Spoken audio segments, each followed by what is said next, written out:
पावन नवरात्र के अवसर पर सभी भक्तों को जय माता की। साथियों,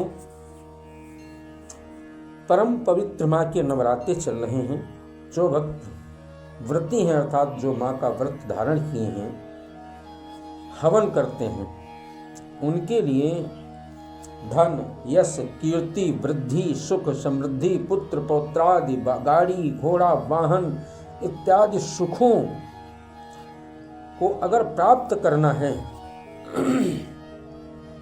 तो आप श्री मंत्रों से माँ भगवती की आराधना करें।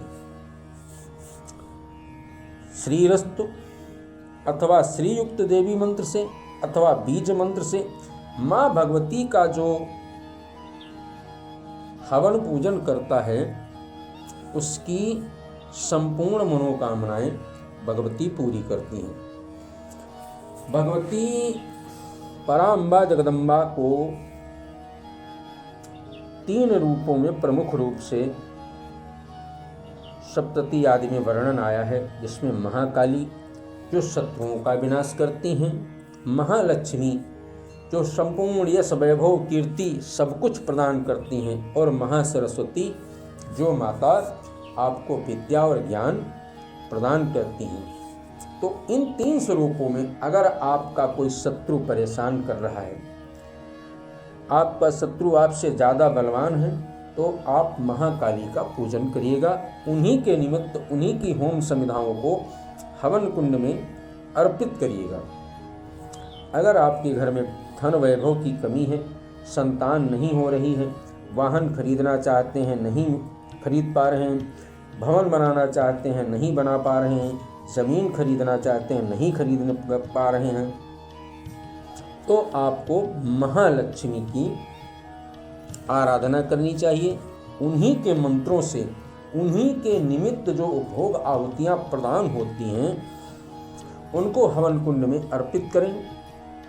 आपको वह सब प्रदान होगा जो जो आपकी कामना है।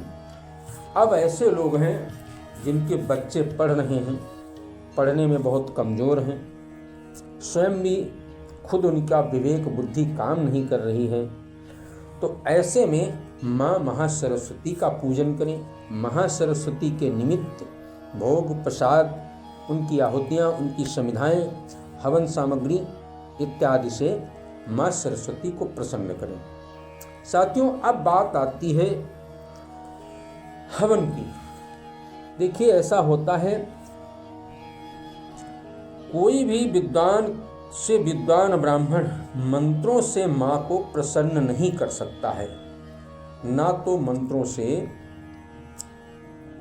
वह जो है आपके कष्टों को दूर कर सकता है। माँ भगवती कैसे प्रसन्न होगी?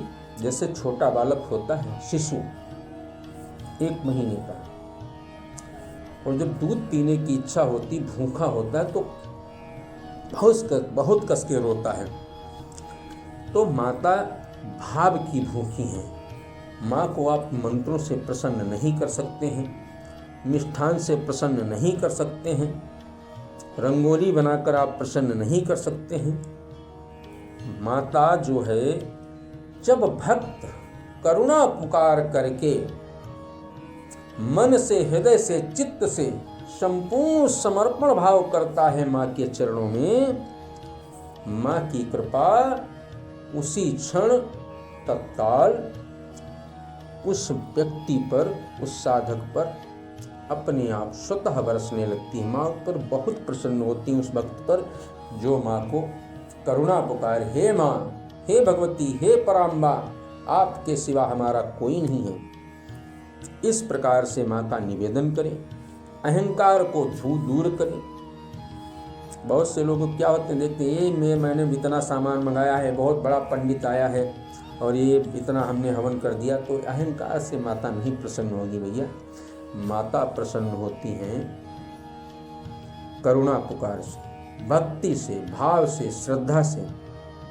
तो इस प्रकार से जब आप हवन करेंगे तो माँ भगवती सभी कामनाएं आपकी पूरी करेंगी। जय माता की।